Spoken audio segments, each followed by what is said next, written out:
பிரதமர் மோடி பதவியேற்ற நாள் முதல் இன்று வரை வெளிநாடு பயணம் மேற்கொண்டால் தமிழக அரசியல்வாதிகளும் மத்தியில் எதிர்க்கட்சியான காங்கிரஸ் கட்சியின் தலைவர் ராகுல் காந்தி உள்ளிட்டோர்கள் பிரதமரின் பயணத்தை விமர்சித்து வரும் நிலையில் பிரதமர் மோடி தற்போதைய பயணத்தில் புதிய சாதனை ஒன்றை படைத்துள்ளார். தமிழக கோவில்களில் திருடப்பட்டு வெளிநாடுகளுக்கு கடத்தி செல்லப்பட்ட பழமையான 6 சிலைகளை மீட்டு தமிழகத்துக்கு கொண்டுவர சிலை கடத்தல் தடுப்பு பிரிவு போலீசார் தற்போது நடவடிக்கை எடுத்துள்ளனர். அந்த 6 சிலைகளில் 3 சிலைகள் ஆஸ்திரேலியாவில் உள்ளன.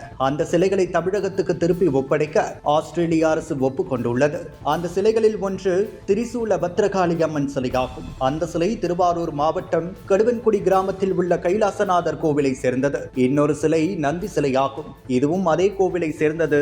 3வது சிலை 6 தலைகள் கொண்ட சுப்பிரமணிய சுவாமி சிலையாகும். இந்த சிலை தஞ்சை மாவட்டம் கும்பகோணம் அருகே உள்ள மானம்பாடி கிராமத்தில் இருக்கும் நாகநாத சுவாமி கோவிலுக்கு சொந்தமானதாகும். முன்னதாக இந்த சிலைகள் திருடப்பட்டது தொடர்பாக தமிழக சிலை கடத்தல் தடுப்பு பிரிவு போலீசார் கடந்த 2016ஆம் ஆண்டு வழக்கு பதிவு செய்து விசாரணை செய்து வந்த நிலையில் ஆஸ்திரேலியா கலைக்கூடத்தில் 3 சிலைகளையும் மீட்பதற்குரிய நடவடிக்கையில் தமிழக சிலை கடத்தல் தடுப்பு பிரிவினர் தீவிரமாக ஈடுபட்டனர். இந்நிலையில் ஆஸ்திரேலியாவுக்கு சென்ற பிரதமர் நரேந்திர மோடியிடம் 3 சிலைகளையும் மீண்டும் இந்தியாவுக்கு திருப்பி அனுப்புவதற்கு ஆஸ்திரேலிய அரசு வியாழக்கிழமை ஒப்புக்கொண்டது. இதையடுத்து 3 சிலைகளும் விரைவில் தமிழகம் கொண்டு வரப்படும் என்று தமிழக அதிகாரிகள் தெரிவித்தனர். பிரதமர் மோடியின் இந்த பயணத்தின் சாதனையின் தமிழகம் மட்டுமல்லாமல் இந்தியாவிற்கு பெருமை சேர்க்கும் விதமாக வரலாற்றிலேயே முதன்முறையாக ஆஸ்திரேலியாவின் புகழ்பெற்ற big bash league T20 cricket தொடர் இந்தியாவில் குறிப்பாக சென்னையில் நடைபெற உள்ளது. ஆஸ்திரேலிய பிரதமர் ஆண்டனி அல்பானிஸ் இந்த வரலாற்று சிறப்புமிக்க அறிவிப்பை பிரதமர் நரேந்திர மோடியின் 3 நாள் ஆஸ்திரேலிய சுற்றுப்பயணத்தின் இறுதி நாளில்